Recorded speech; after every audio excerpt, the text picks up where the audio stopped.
आईसक news के मुअज़्ज़ज़ नाज़रीन अस्सलामु अलैकुम। मुअज़्ज़ज़ नाज़रीन ग्राम, इससे पहले आप इस कहानी की 11 एक साथ सुन चुके हैं। अब किस्त 12 मुलाहिज़ा फरमाएं, मगर आखिरी हद 50,000 से तजावुज़ नहीं होनी चाहिए। ओवर। तो क्या हम वाकई ये रकम उसे अदा करेंगे? ओवर। डैन ने हैरत से सवाल किया। हाँ, बास की गुनूदा आवाज़ अटल थी। अगर वो राजी हो जाए तो अदायगी पेशगी और फौरी होगी, मगर सारा काम खुद को सामने लाए बगैर करना होगा। ओवर। इस खतीर रकम की अदायगी के लिए तो सामने आना ही पड़ेगा सर। ओवर। शहर में बहुत सारे गैर मारूफ लेटर बॉक्स हैं, जिनमें से दिन में सिर्फ एक बार डाक निकाली जाती है। तुम ऐसे ही लेटर बॉक्स का इंतखाब करोगे। मैं समझ गया सर। डैनी ने दिल ही दिल में बास की पेश की हुई तजवीज़ की तारीफ करते हुए कहा। हो सकता है उसे दूसरी बार रकम देने की नौबत न आए और हमारा पूरी मार्केट पर कब्जा हो जाए। ओवर। तुम अक्लमंद हो, बिला तामुल कहा गया। यह भी मैदान साफ होने की एक तरकीब है, लेकिन हर एक को हम खतीर रकम न दे सकेंगे। ईसा खान का मामला मुख्तलिफ है।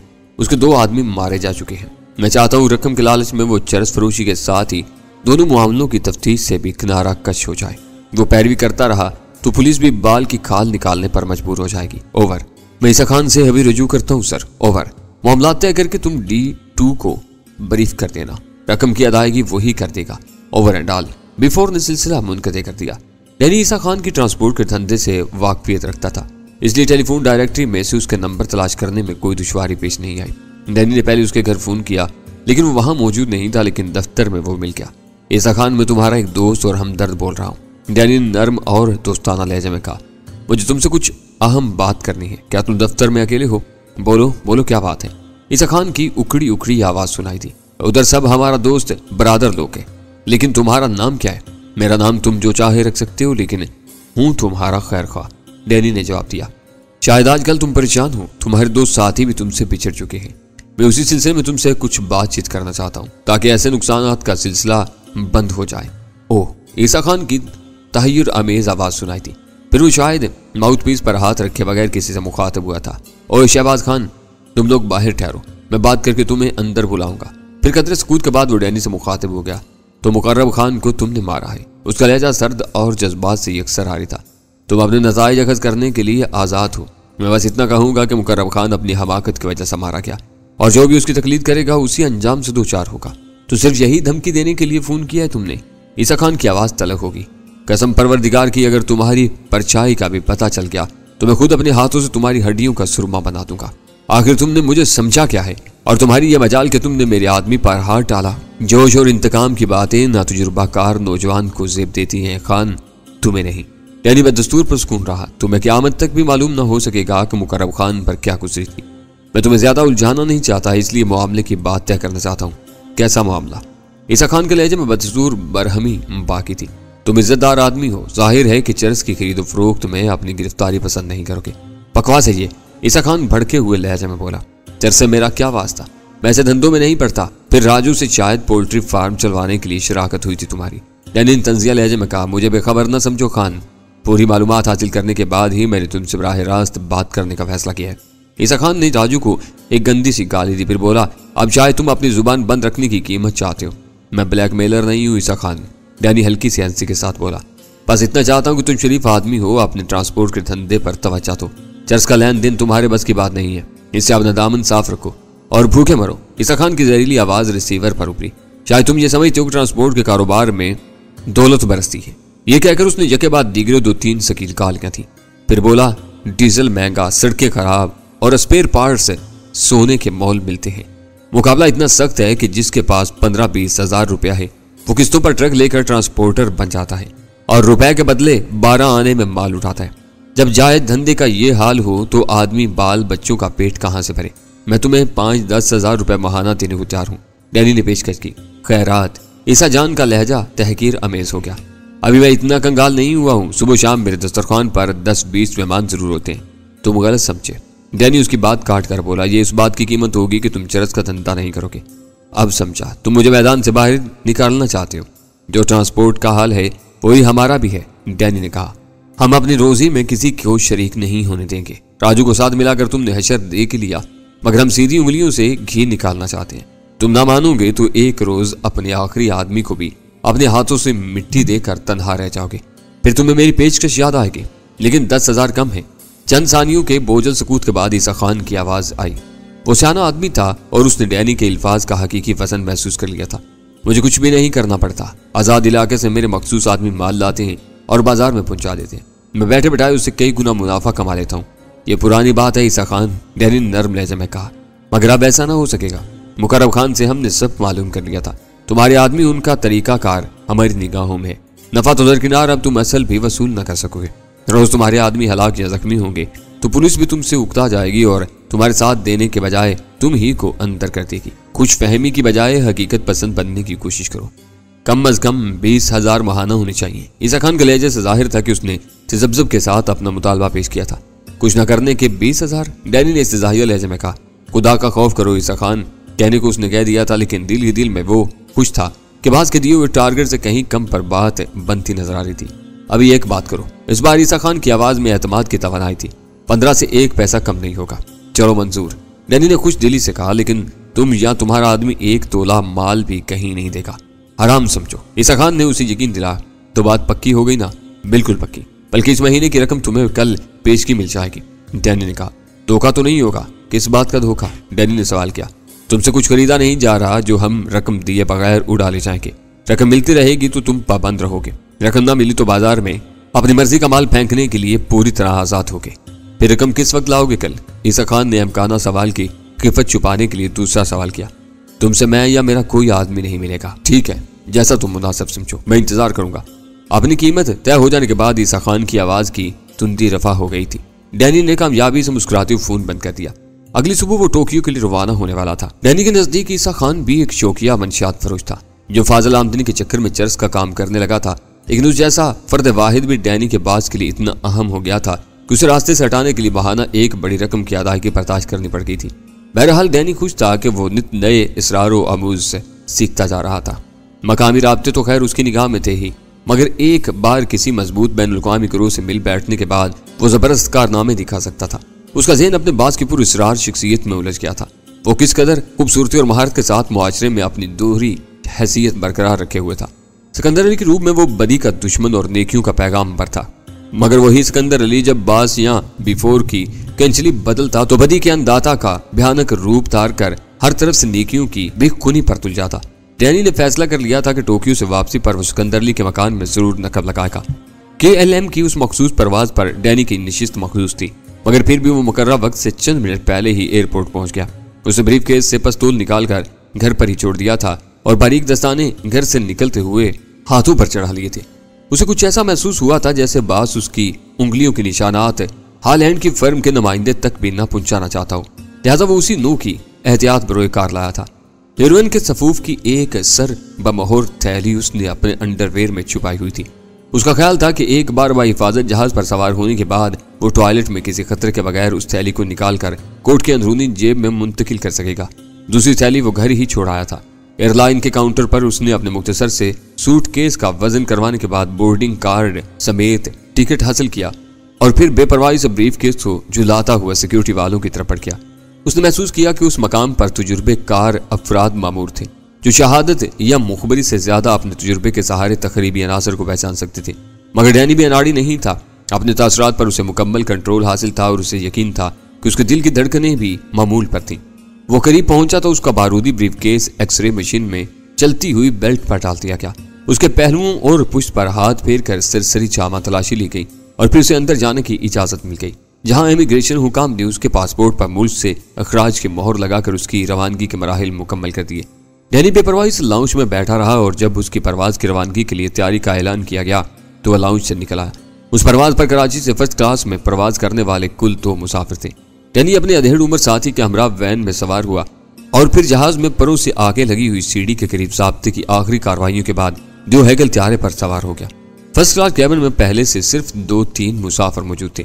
तीनों ही सफेद फाम थे, मगर उनमें से 2 मर्द थे और तीसरी एक जवान साल औरत जो खिड़की के करीब वाली निशिस्त में धनसी सुबह की तेज धूप में खिड़की से बाहर रनवे पर कुछ देख रही थी।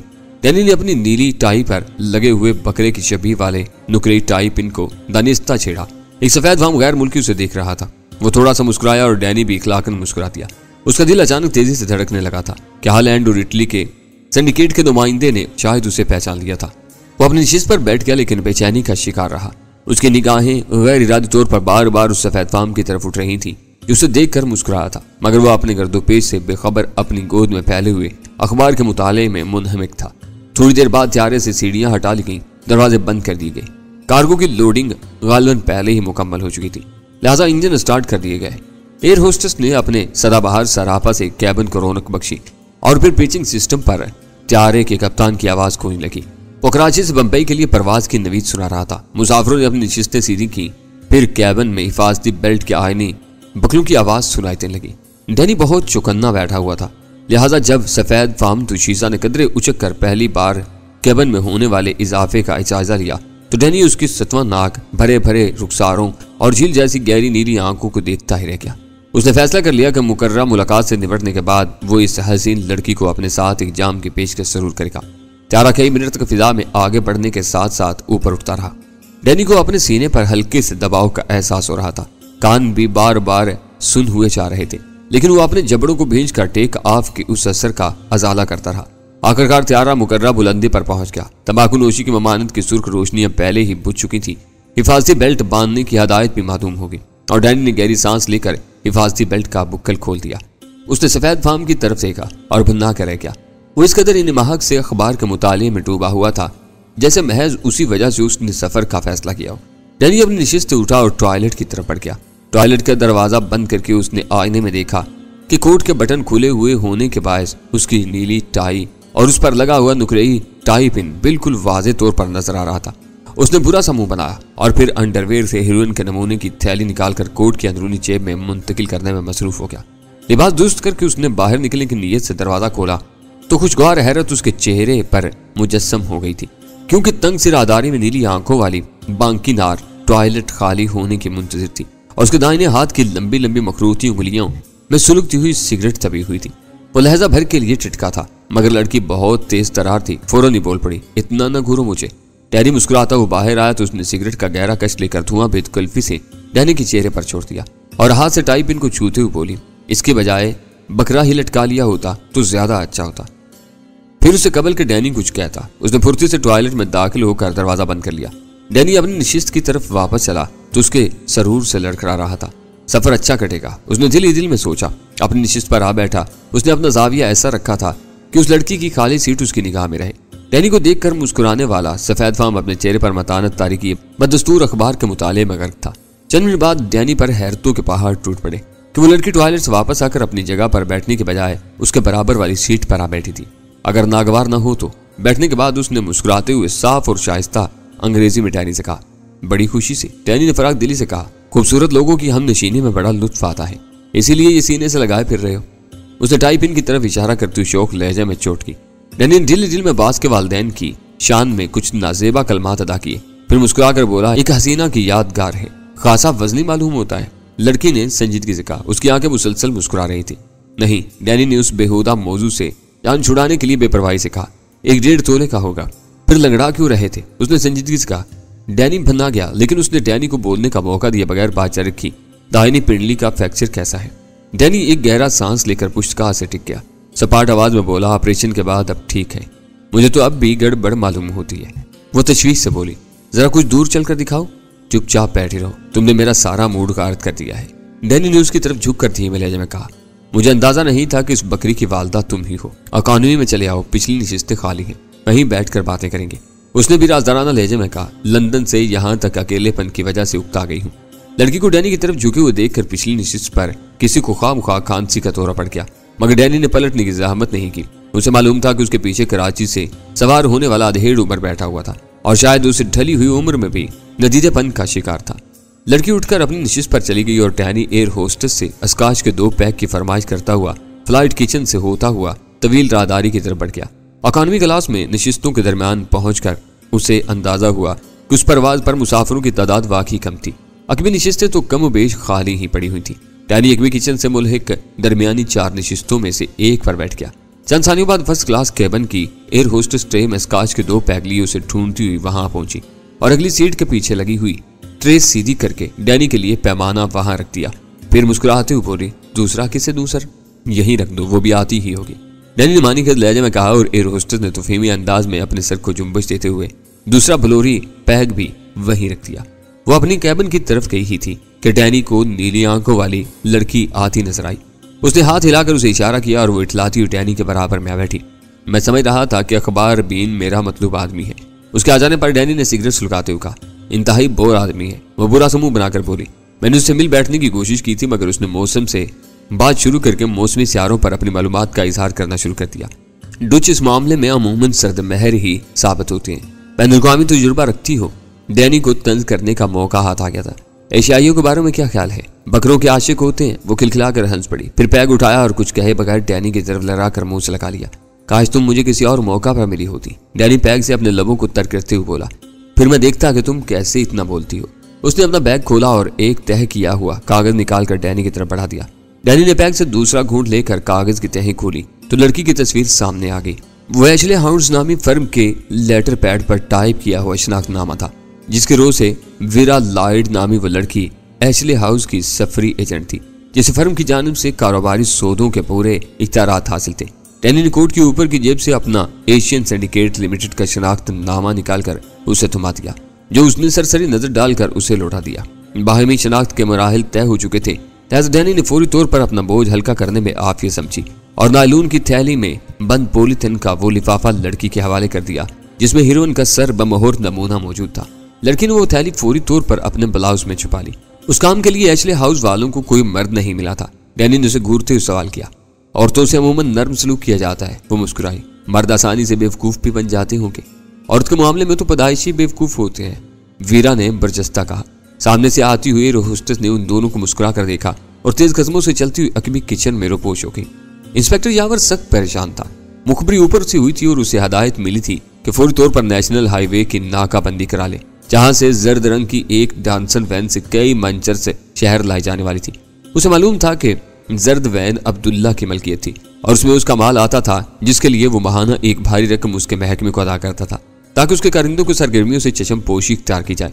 उस बंदोबस्त के नतीजे में आज तक उसका माल नहीं पकड़ा गया था, मगर आज ये सूरत हाल बदलती नजर आ रही थी। पहले उसने सोचा कि किसी तरह अब्दुल्ला को होशियार कर दे ताकि वो फौरी तौर पर नेशनल हाईवे से कोई गाड़ी आगे दौड़ा दे और जर्द वैन का रास्ता तब्दील कर दिया जाए। लेकिन खासी सोच विचार के बाद उसने अपना ये इरादा मुलतवी कर दिया, क्योंकि ऐसी खबरें ज्यादा दिन राज नहीं रहती थी। एक बार ये खबर फैल जाती तो इंस्पेक्टर यावर अपने महकमे के बड़ों के अताब से न बच सकता। हुक्म हकम मर्गे मफाजात का मफहूम पहली बार सही मानों में उसकी समझ में आया और वो कार्रवाई की तैयारियों में मसरूफ हो गया। सर्कल ऑफिस से जीप हासिल करके ड्राइवर को टंकी में पेट्रोल टलवाने भेजा, फिर असलेहा खाने से फाजिल राउंड हासिल किए और 10 बजे दफ्तर से एक सब इंस्पेक्टर और 2 सिपाहियों समेत जीप में ड्राइवर के हमरा मलेर की तरफ रवाना हो गया। उन लोगों की हत्तुल इम्कान यही कोशिश होती थी कि जराइम पेशा अफराद का घेराव आबादी से बाहर निकल कर किया जाए, ताकि तसादुम की नौबत आ जाए तो कुर्बा जवार में किसी बेगुनाह शहरी के हलाक या जख्मी होने का इम्कान न रहे। उसने मलेर सिटी से आगे निकलकर पुलिस से पहले अपनी जीप एक तरफ रखवा ली और आदमियों को मुख्तलिफ मकामात पर पोशीदा रहने की हदायत देकर अपनी जीप में आ बैठा। वक्त धीमे धीमे गुजरता रहा और जब उसकी रेस्ट वाच ने 12 बजाए तो वो उकताहट का शिकार होने लगा।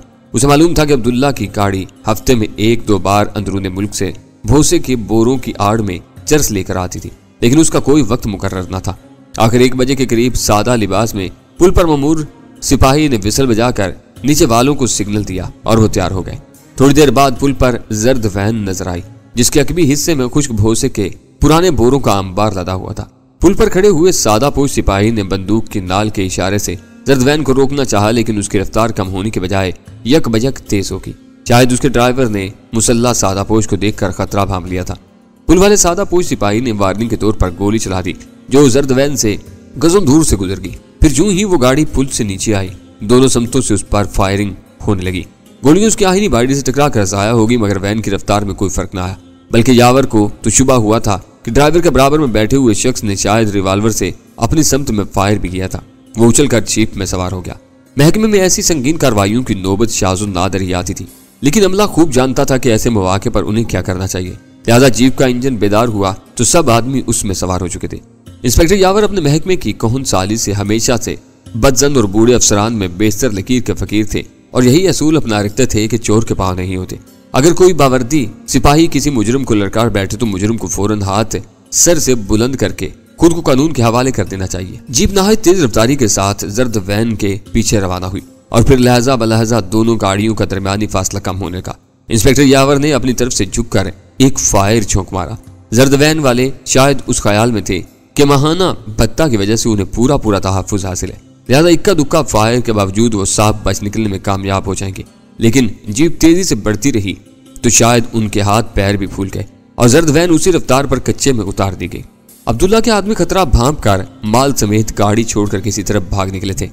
इंस्पेक्टर यावर ने बजाते खुद ड्राइविंग कैबिन की तलाशी ली, लेकिन उसमें से बेमसरफ कागजात और फिल्मी अदाकाराओं की बेहुदा तस्वीर के तराशों के अलावा कोई कारामद चीज दस्तयाब न हुई सकी। गाड़ी के रजिस्ट्रेशन के कागजात से ड्राइविंग लाइसेंस तक किसी चीज का पता नहीं था।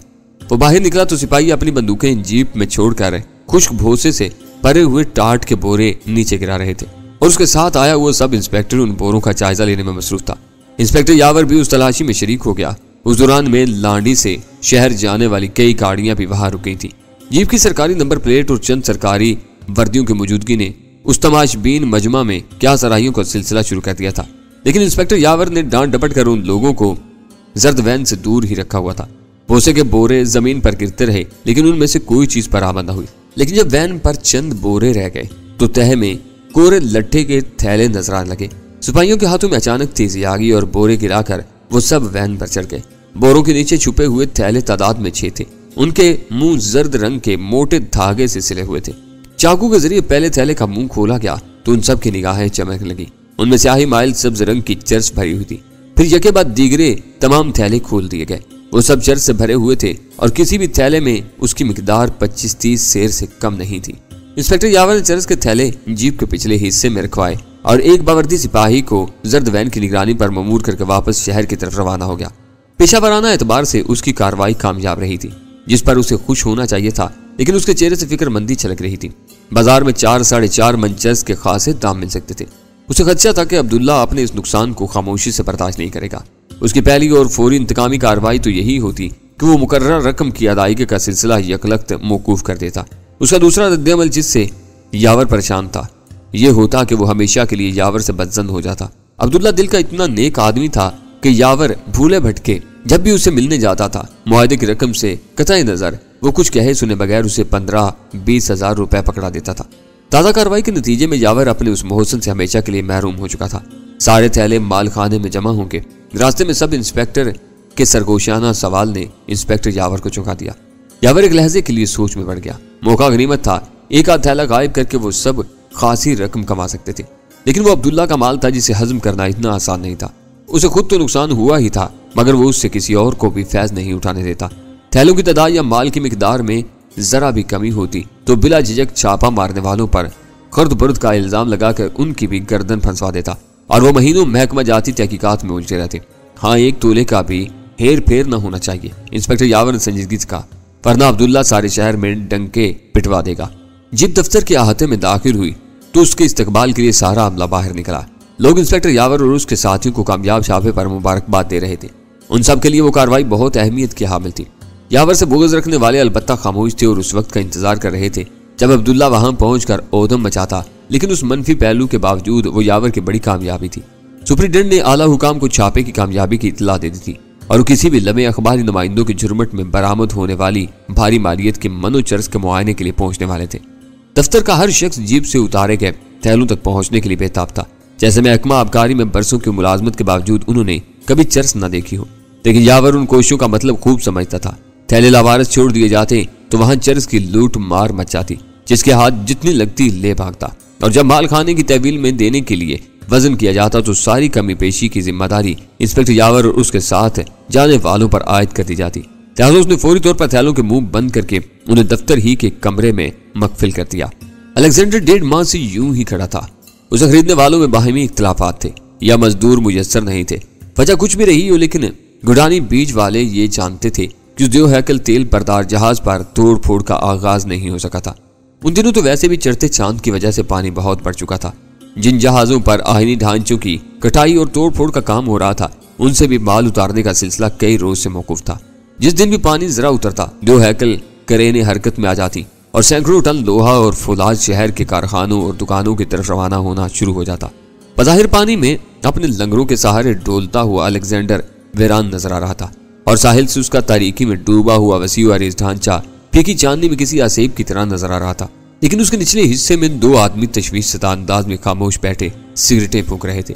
वैसे तो उनका ठिकाना एक ऐसे अंदरूनी कैबिन में था जहाँ नर्म बिस्तरों समेत जुमला आराइशें मुयस्सर थी और वो बैटरियों से चलने वाली रोशनियां भी बेधड़क इस्तेमाल करते थे, क्योंकि वहां होने वाली रोशनी का त्यारे या हेलीकॉप्टर के अलावा किसी और जरिए से देखा जाना नामुमकिनात में से था।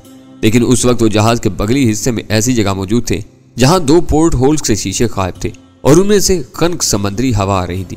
वो दोनों बार बार उस पोर्ट होल से तहद्दे नजर फैले हुए स्याह समंदर की तरफ देखते और फिर अपनी जगह बैठते। ये दूसरा मौका था कि वो अलेक्जेंडर को इस्तेमाल कर रहे थे, वरना उससे पहले विस्की और दूसरी गैर मुल्की शराबें लाने वाली लांच उनके मखसूस रोशनी के इशारों के जरिए मुकर्रम मकाम पर पहुंचती और रात की तारीकी में वलायती शराब की हजारों बोतलें गड़े में डालकर ऊपर से रेत डालती जाती और फिर उनके आदमी थोड़ी थोड़ी मिकदार में उस निशान सजा जगह से जमीन खोदकर बोतल ले जाते रहते थे, जब तक वहां से आखिरी बोतल भी न चली जाती। 24 घंटे उनका एक न एक मुसल्ला आदमी दूर रहकर बोतलों की उस इज्तिमाई कब्र की हिफाजत करता रहता था। उस तरीके में दोहरा फायदा था। लाइन से माल उतार कर बराह रास्त शहर मुंतकिल करने के लिए साहिल की अनगिनत गिने चुने हिस्सों में से किसी का इंतखाब करना पड़ता था, जहां ट्रक वगैरह की रसाई आसान हो, और ऐसा हर साहिली इलाका हुकाम की निगरानी में रहता था। उन दोनों को कुछ इल्म नहीं था कि अलेक्जेंडर किसकी मलकियत था। उन्हें तो बस ये हुक्म मिला था कि चोरी छुपे उस नाकारा जहाज में दाखिल हो जाएं और खुले समंदर के रुख पर वाक़े पोर्ट होल्स के शीशे तोड़कर जहाज पर माल उतरवाने का बंदोबस्त करें। अलेक्जेंडर बिल्कुल खाली था। वो दोनों माल उतरवाने के बाद रात के अंधेरे में पानी में तैरते हुए वापस हो गए थे, लेकिन आज जहाज पर पहुंचने के बाद ये देखकर हैरान रह गए थे कि पिछले हफ्ते जहाज पर उतारे जाने वाले माल का कहीं पता नहीं था। उनका ख्याल था कि तोड़ने के लिए खरीदे जाने वाले जहाजों पर दीगर साजो सामान के अलावा रंग रोगन, तेल, बाल, हेरिंग और फाजिल पुर्जाजात की पेटियों की भी कसीर मिकदार मौजूद होती है। लिहाजा उन्हीं के साथ शराब का जखीरा भी डंके की चोट पर जहाज से निकाल लिया गया था, जिसका मतलब था कि जहाज खुद उनके मालिक की मिल्कियत था या वो उसमें हिस्सेदार था, वरना इतने एतमाद से अलेक्जेंडर को अपने बहरी अड्डे के तौर पर इस्तेमाल न कर पाता। 12:15 बज रहे हैं। लंबूतरे चेहरे वाले ने अपनी रेस्टवाज पर निगाह डालते हुए अपने साथी से कहा, बस समंदर की तरफ निगाह रखो, किसी भी वक्त इशारा मिल सकता है। दूसरे ने अपनी गोद में पड़ी हुई टार्च से खेलते हुए कहा। थोड़ी देर बाद काफी दूर गहरे स्याह समंदर के सीने पर एक सुर्ख रोशनी चमकी जो चंद सानियों तक बरकरार रहकर मालूम होगी। वो दोनों बेचैनी से उठकर पोर्ट होल के करीब पहुंच गए। जहाज के निचले हिस्से से टकराकर दम तोड़ती हुई मौजों के ठंडे ठंडे झाग उड़कर उनके चेहरों से टकराने लगे। चंद सेकंड तक उन दोनों की निगाहें समंदर के उसी हिस्से की तरफ जमी रहीं जिधर सुर्ख रोशनी चमकती दिखाई दे रही थी। फिर दूसरे ने अपनी टार्च का रुख उस तरफ करके उससे चला दिया और टार्च के शीशे से सब्ज रोशनी खारिज होने लगी। 3 बार उन इशारों का तबादला हुआ, फिर दूसरे ने अपनी टार्च नीचे डाल दी। वो दोनों पोर्ट होल से गहरे स्याह समंदर में झांकते रहे जहां लहरें ही लहरें नजर आ रही थी। फिर बादलों से ढके हुए आसमान का कोई हिस्सा साफ हुआ और धुंधलाई हुई चांदनी हर तरफ तैर गई। उस फीकी रोशनी में उन्हें एक लॉन्च का तारीक हिवला नजर आया जो बतदरीज वाजे होता जा रहा था। तकरीबन 10 मिनट बाद वो लॉन्च कोई आवाज पैदा किए बगैर अलेक्जेंडर से आ लगी। उसका इंजन शायद लहरों के शोर में पहले ही बंद कर दिया गया था। उस लॉन्च से 2 कवी और जुस्सा अफराद रस्सा थामे एक बाद दीगर अलेक्जेंडर पर कूद आए और उन्होंने वो मोटा रस्सा एक मजबूत आयनी सतून से बांध दिया। उसके साथ गत्ते की 10-10 बोतलों के साइज की पेटियां बरगिरफ्तारी से उतारी जाने लगी। लंबूतरे चेहरे वाला आने वालों का हाथ बढ़ाने लगा, दूसरा अलग खड़ा पेटियां गिनता रहा। अंधेरे में बिजली किसी सराज से नकलो हरकत करते हुए मला उस वक्त भूत नजर आ रहे थे। शायद माल की मुंतकिली उनके लिए अहम तरीन मरहला था क्योंकि वो सभी खामोश और संजीदा थे। बस उनके हाथ और पैर मशीनी अंदाज में चल रहे थे। ये कार्रवाई चल ही रही थी कि अचानक अंदर वाले चौंक पड़े क्योंकि बाहर से यक बयक तेज रोशनी का इनकास अंदर आया था। लॉन्च के अरशे से कई तहय्युर अमेज चीखें उभरी, फिर पै दर पै कई छपाके सुनाई दिए। शायद कुछ लोग बुकला कर समंदर में कूद गए थे। जो जहां है वहीं रुका रहे। बाहर मेगाफोन पर एक तहक्कुम अमेज आवाज गूंजी, तुम्हारी लॉन्च इस वक्त कोस्ट गार्ड के नरके में है। वो आवाज सुनते ही जहाज के अंदर मौजूद लोगों में सनसनी फैल गई और अंधेरे में जिसका चितर मुंह उठा वो उधर भाग लिया। बाहर शराब लाने वाली लॉन्च रोशनी में नहाई हुई थी। गालबन उस पर 2 तरफ से सर्च लाइटों की रोशनी फेंकी जा रही थी और फिजा में 2 इंजनों की गुर्राहटें गूंज रही थी। शायद कोस्ट गार्ड की लॉन्चें अपनी तमाम रोशनियां गुल करके साहिल पर लंगर अंदाज जहाजों के करीब से होती हुई 2 समतों से नमूदार हुई थी। लंबूतरे चेहरे वाले ने आगे बढ़कर पोर्ट होल के टूटे हुए शीशे से बाहर झांका तो उसे लॉन्च के अरशे पर कई आदमी हाथ उठाते हुए नजर आए। दूसरी तरफ लॉन्च धीमे धीमे हलकोरे लेती हुई जहाज से दूर सिरक रही थी। शायद किसी ने ऊपर फरार होते हुए आहिनी सतून से बंधा हुआ रस्सा खोल दिया था ताकि लॉन्च वालों को भाग निकलने का मौका मिले तो वो इससे भरपूर फायदा उठा सके। चंद सानियों बाद उस लॉन्च के अरशे पर कोस्ट गार्ड का बावर्दी और मुसल्ला अमला भी नजर आने लगा। शहर में एक अजीब सी कैफियत थी। मालूम होता था पुलिस और दूसरे महकमे मंशियात फरोशों की रोजी बंद करने पर तुल गए हैं। ज़ेर ज़मीन दुनिया के ज़हीन लोग भी हैरान थे कि यक बयक पुलिस की कारकर्दगी की शरह इतनी बेहतर कैसे होगी। आबकारी वालों को मंशियात के आमदोरफ्त का इल्म कैसे होने लगा, कोस्ट गार्ड सही वक्त और सही मकाम पर कार्रवाई कैसे कर रहे थे। बस ऐसा मालूम हो रहा था कि जैसे किसी दरवेश ने कानून नाफिज करने वाले तमाम इदारों के एहलकारों को कोई तावीज खोल कर पिला दिया हो, जिसके नतीजे में उन्हें जराइम और मुजरिम अचानक ही नजर आने शुरू हो गए हों। एक दिन की कलील मुद्दत में मनों के हिसाब से चर्च पकड़ी गई थी, फलायती शराब की सैकड़ों बोतलें जब्त की गई थी, लियारी और कुरंगी के इलाके में देसी शराब तैयार करने की 2 भट्टियां तैयार की गई थी। उनके अलावा छोटे मोटे छापे गिनती से खारे थे। एक दिन की उस कार्रवाई ने ज़ेर ज़मीन दुनिया के सरबराह लोगों को बुखला कर रख दिया था, जिसके नतीजे में एक दूसरे के लहू के प्यासे ली मार्केट के एक ठिकाने पर सूरत-ए-हाल का जायजा लेने के लिए जमा हुए थे। मुझे मालूम है कि बड़े छापों के सिलसिले में मुखबरी हुई है। अब्दुल्ला ने हर एक का जायजा लेते हुए गंभीर आवाज में कहा, मुझे तो मालूम होता है कि हमारे कारकुनों में किसी तरह की काली भेड़ें शामिल हो गई है, वरना मैं इतना जानता हूँ कि इस तरह बेखबरी में मेरा माल कभी नहीं पकड़ा गया। काली भेड़ें? लाल खान ने फिक्रमंदाना लहजे में दोहराया। अगर तुम्हारी बात दुरुस्त है तो काली भेड़ें खासी मुनज़्ज़म मालूम होती हैं। सबने एक ही दिन अपनी अपनी मालूमात हुक्काम तक पहुंचाई है। बात जरा समझ में नहीं आती। मुझे एक्साइज के एक सिपाही ने खुद बताया है। अब्दुल्ला लाल खान की तरफ मुतवज्जा हो गया। अगर सर्कल की बात होती तो शायद कुछ भी ना होता, मगर मुखबरी ऊपर से हुई थी और ऊपर के अहकामात टालना निचले अमले के बस से बाहर होता है। अपने अपने गिरमान में निगाह डालो। मक्खन खान की पाटदार आवाज गूंजी। ऐसा तो नहीं कि अपने अपने लालच में हम खुद ही एक दूसरे का गला काट रहे हो। चंद सेकंड तक मजमा पर मौत का सन्नाटा तारी रहा। निगाहें दूसरों के चेहरों पर फैलती रहीं। ऐसा मालूम हो रहा था जैसे हर एक दूसरों की जुबान से एतराफात सुनने का मुंतजिर हो। फिर अचानक साहब ने एक साथ बोलना शुरू कर दिया। हर बोलने वाला मक्खन खान की राय पर सख्त बरहमी का इजहार कर रहा था, जैसे उसने इन सब को कोई गंदी सी काली दे डाली हो। हर एक का यही ख्याल था कि आपस की रकाबतें अलहदा बात थी। ऐसे मामलात को वो आपस में निपटाना खूब जानते थे। उनमें कोई इतना गिरा हुआ नहीं था कि अपने किसी रकीब को जिक्र पहुंचाने के लिए सरकारी एहलकारों से मदद के लिए रुजू करता। फिर यह बताओ कि शहर में एकदम क्या होने लगा है? मक्खन खान का गुंजीला सवाल उस मिले जुले शोर पर हावी था। कोई तो वजह होगी इसकी। भाई मैं तो सीधी सी बात जानता हूँ, लाल खान ने दोनों हाथ उठाकर कहा। हम धंधा करने वाले लोग हैं। कानून से मुकाबला करने में सरासर नुकसान ही नुकसान है। जब तक बदमाशियां चल रही हैं, चुप चुप आते हाथ खींच लो। जरा सन्नाटा ही रहेगा तो फिर मैदान में आ जाएंगे। तुम लोग तो मोटी असामी हो। ठाकुर के नाम से मशहूर दलाल की तंजिया आवाज उभरी। 10-5 दिन गोता लगा लिया तो जमा पूंजी पर गुजारा कर लोगे, मगर हमारे बंदों का क्या होगा जो रोज के रोज माल बेचकर अपना दाल दलिया कमाते? ये हल तो सबको मालूम है लाल खान। अब्दुल्ला का लहजा भी तंजिया था। हम यहाँ सिर्फ इसलिए जमा हुए हैं कि इस मुखबरी का तोड़ करें और पता चला है कि शहर में कौन हमारे धंधे का दुश्मन हो रहा है। पता चला लो तो मुझे भी बता देना मेरे भाई। लाल खान के चेहरे पर तंजिया मुस्कुराहट थी। उसको 10 जूते मैं भी लगा दूंगा।